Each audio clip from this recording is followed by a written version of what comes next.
Hello friends, welcome to my YouTube channel DP Educare. दोस्तों, संविधान संशोधन के अंतर्गत हम लोग आज ये दूसरा वीडियो है, इसका पार्ट 2 है। पहला पढ़ चुके हैं जिसमें हमने आपको बताया था कि संविधान संशोधन की प्रक्रिया क्या होती है और अगर संविधान में संशोधन करना हो तो किन किन विधियों से हम लोग संविधान संशोधन कर सकते हैं। 3 विधियां आपको बताई थी, एक साधारण बहुमत द्वारा, दूसरी थी विशेष बहुमत द्वारा और तीसरी थी विशेष बहुमत तथा राज्यों के अनुसमर्थन के साथ। तो इन 3 अलग अलग विधियों से संविधान में संशोधन किए जा सकते हैं, लेकिन संविधान की मूल आत्मा में, संविधान की मूल ढांचे में परिवर्तन किए बिना ही संविधान संशोधन हो सकता है, ऐसा कि केशवानंद भारती बनाम केरल राज्य में सुप्रीम कोर्ट ने कहा था। और सुप्रीम कोर्ट ने ही संविधान की जो मूल आत्मा है, मूल ढांचा है, उसको बताया था और वही डिसाइड करेगा सुप्रीम कोर्ट कि उसका मूल ढांचा क्या होना चाहिए, क्या होगा। ये पार्ट 2 है। तो इसमें हम लोग पहले संविधान संशोधन से लेकर के 42वें संविधान संशोधन तक पढ़ेंगे, पहले वाले इस वाले पार्ट में, दूसरे पार्ट में, और तीसरे वाले पार्ट में 43वें संविधान संशोधन से लेकर के 105वें संविधान संशोधन तक हम लोग पढ़ेंगे, जो मेन इंपॉर्टेंट है परीक्षा की दृष्टि से। जहां जहां से प्रश्न पूछे जाते हैं सिर्फ वही आपको हम बताने वाले हैं और उसकी मूल चीजें बताने वाले हैं आपको हम।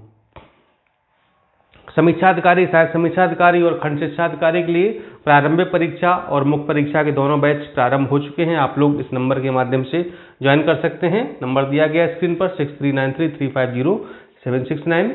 इसमें आपको सारे नोट्स पीडीएफ में प्रोवाइड किए जाते हैं। टेलीग्राम चैनल आप लोग ज्वाइन कर लीजिएगा, डीपी एडुकेयर के नाम से टेलीग्राम पर है। उसमें 10 क्वेश्चन डेली करंट अफेयर्स के हिंदी इंग्लिश में दिए जाते हैं, सोल्यूशन भी होता है।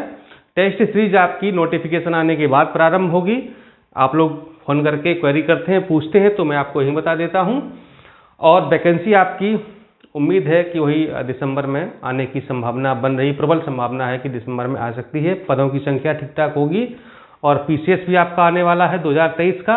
तो आप लोग पूरा एकदम से प्रीकम मेंस तैयारी प्रारंभ कर दीजिए, क्योंकि जब आप प्रीकम मेंस तैयारी प्रारंभ करेंगे और एक साथ मेंस की तैयारी करेंगे प्री के साथ, तभी आपका अंतिम रूप से सिलेक्शन हो पाएगा। नहीं तो पता चलेगा कि प्री तो हो गया लेकिन मेंस नहीं हुआ और मेंस में आप लटक गए। तो ऐसा ना हो कि मतलब आप फिर दिक्कत हो जाए, इसलिए प्रीकम मेंस लेकर के आप अभी से चलिएगा, ठीक है।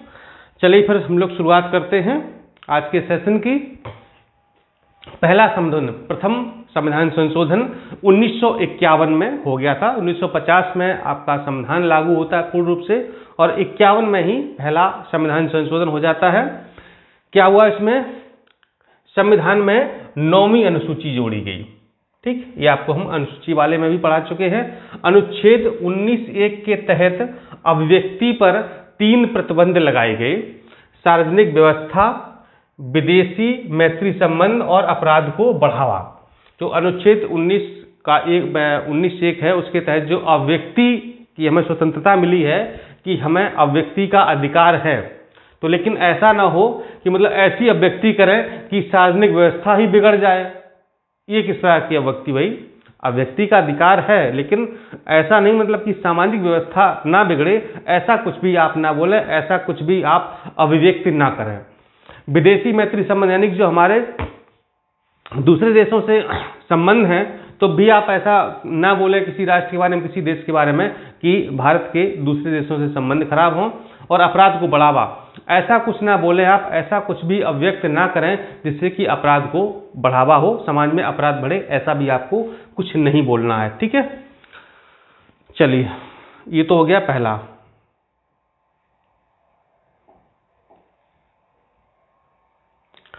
दूसरा संविधान संशोधन 1952 हुआ।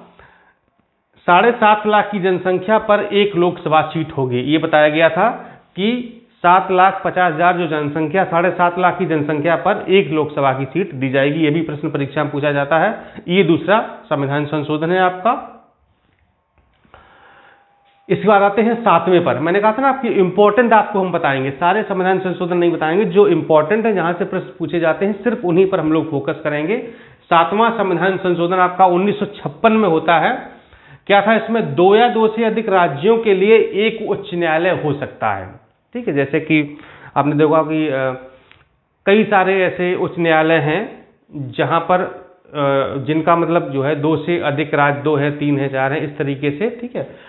तो ये अभी तो जो हाई कोर्ट 2-3 मतलब 5-6 और बन गए हैं नए, ठीक है। तो इसलिए अभी थोड़ा सा भार कम हो गया, वरना मतलब जो है एक हाई कोर्ट पर 4-5-6 राज्य भी थे। तो 2 या 2 से अधिक राज्यों के लिए एक उच्च न्यायालय हो सकता है। 2 या 2 से अधिक राज्यों के लिए एक राज्यपाल भी हो सकता है, वो तो अभी भी चल रहा है।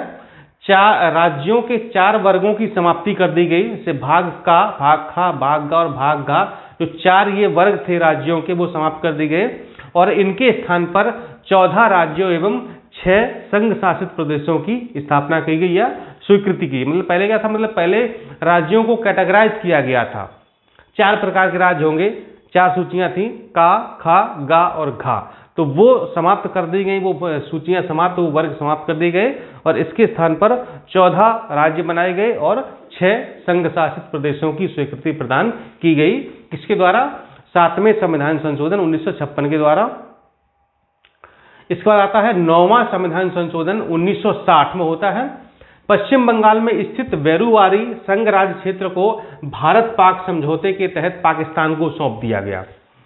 जो भारत पाकिस्तान समझौता 1958 में हुआ था, उसके तहत जो पश्चिम बंगाल में एक बेरुवारी संघ राज्य क्षेत्र था, उसको पाकिस्तान को दे दिया गया इस संविधान संशोधन द्वारा। इसके बाद 10वां संविधान संशोधन 1961 में होता है। दादरा नगर हवेली को संघ शासित राज्य का दर्जा प्रदान कर दिया गया। पीसीएस का प्रश्न है, ये पीसीएस में पूछा गया है कि किस संविधान संशोधन के द्वारा दादरा नगर हवेली को केंद्र शासित प्रदेश या संघ शासित राज्य घोषित किया गया था। वो है 10वां संविधान संशोधन 1961।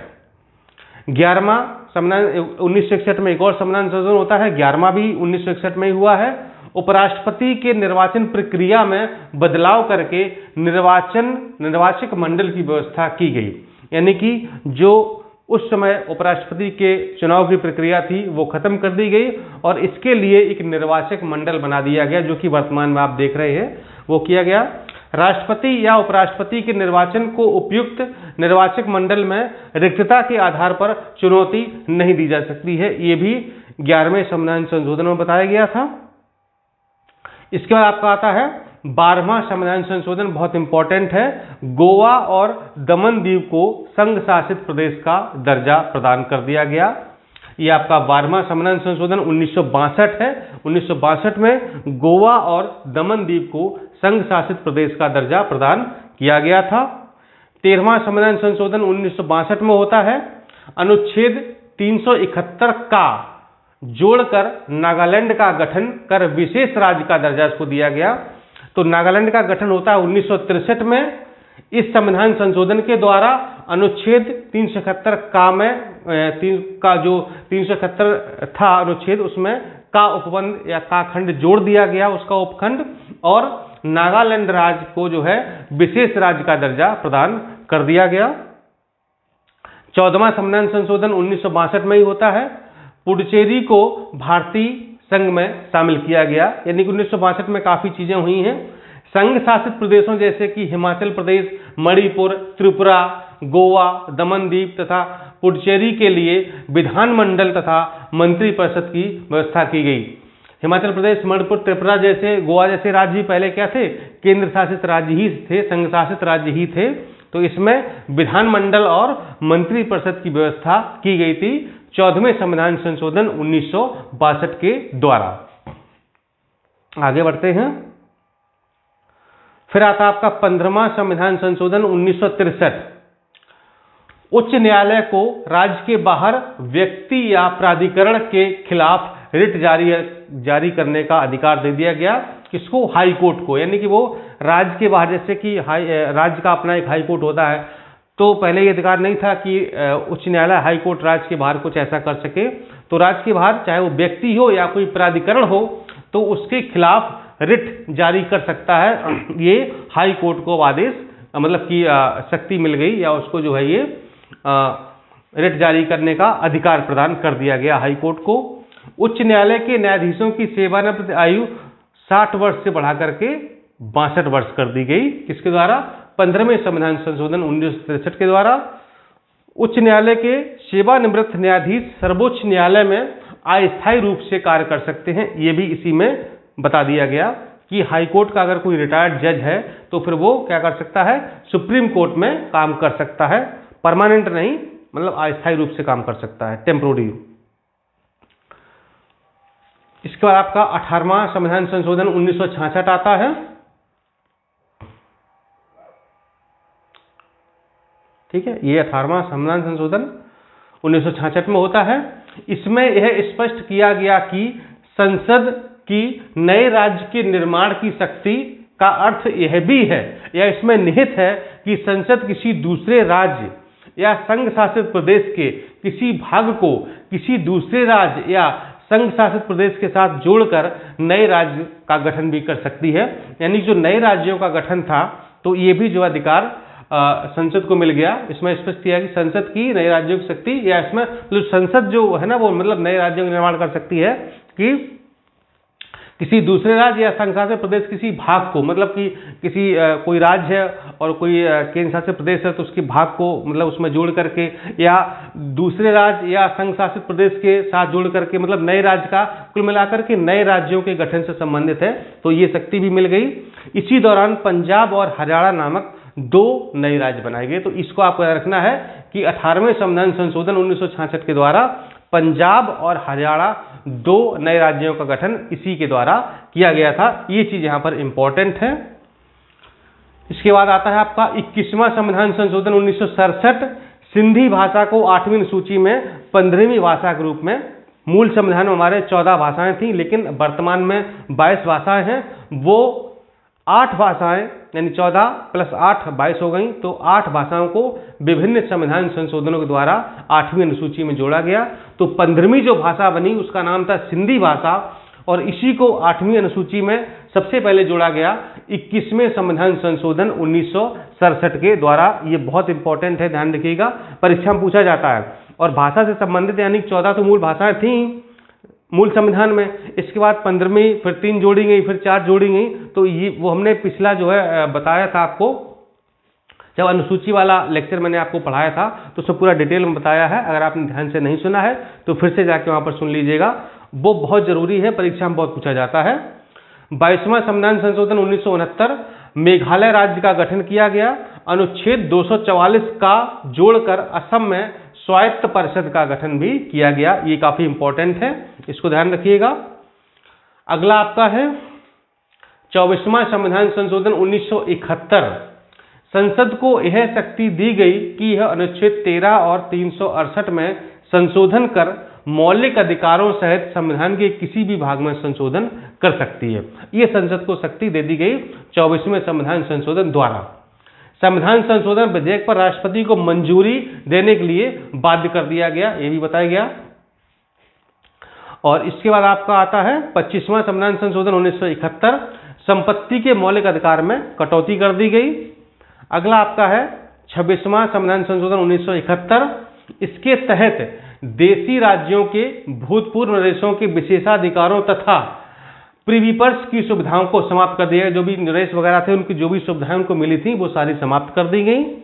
31वां संविधान संशोधन 1972 में होता है। लोकसभा की सीटों की संख्या को 525 से बढ़ाकर के कितना कर दिया गया, 545 कर दिया गया। ठीक है, बताइएगा वर्तमान में लोकसभा में कुल कितनी सीट है। मैं कुल की बात कर रहा हूं, अगर आपको पता है कमेंट करके बताइए कि लोकसभा की वर्तमान में कुल कितनी सीटें हैं, सारी मिलाकर के बताइएगा कितनी है। ठीक है, चलिए आगे बढ़ते हैं।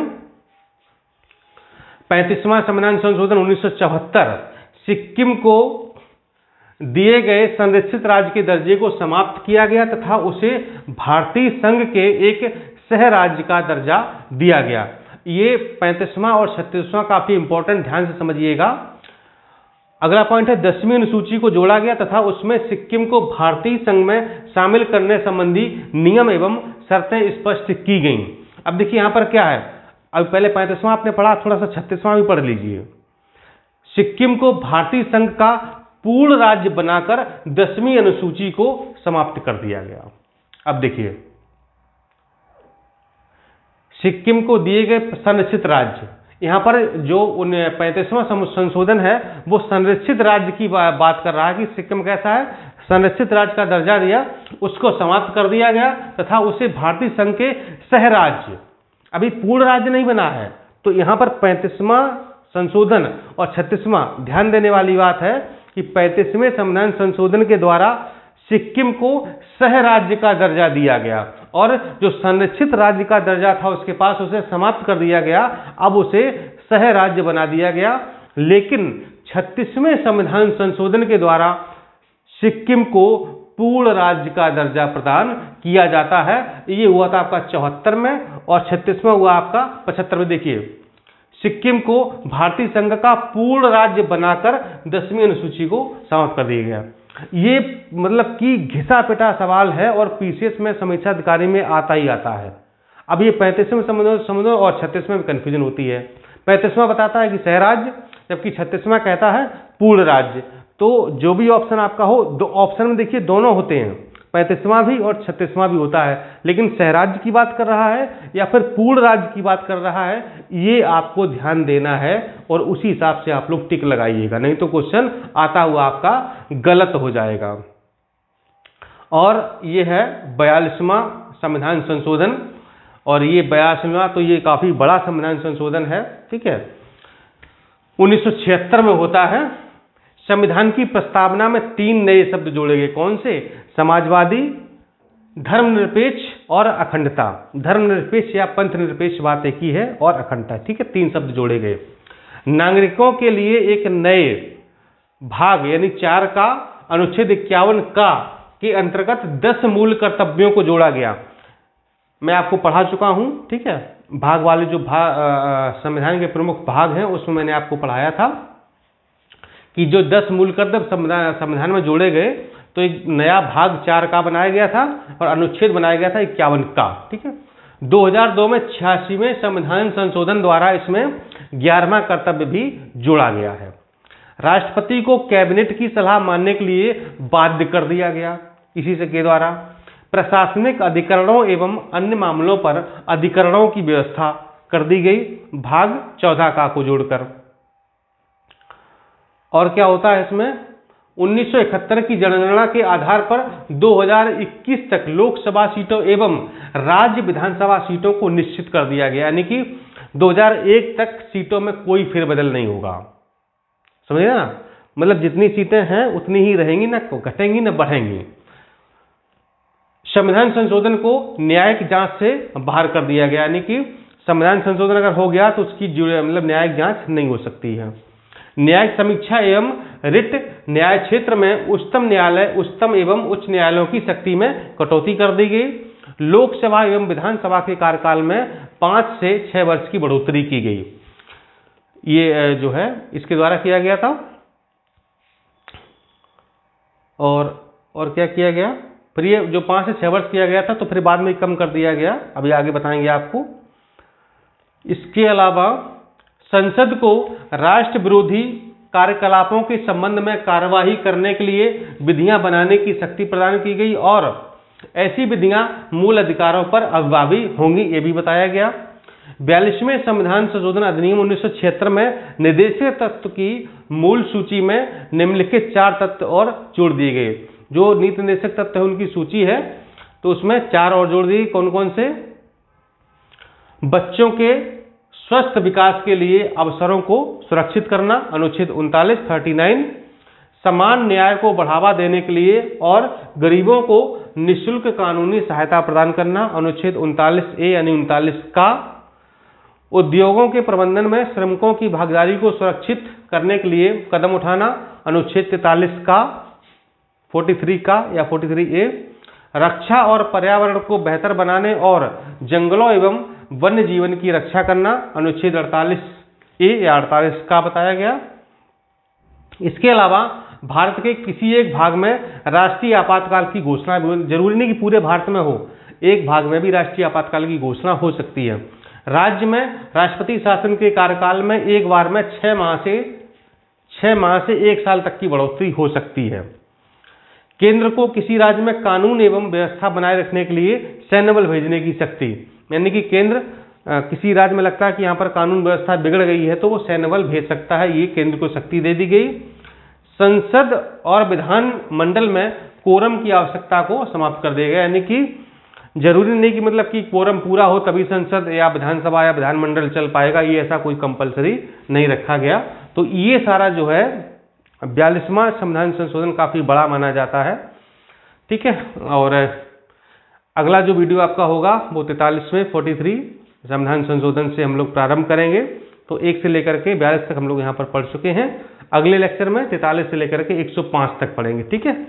इसी तरह आपको अन्य विषयों के वीडियो भी लगातार मिलते रहेंगे, जीएस के, करंट अफेयर्स के, हिंदी के वगैरह के, ठीक है।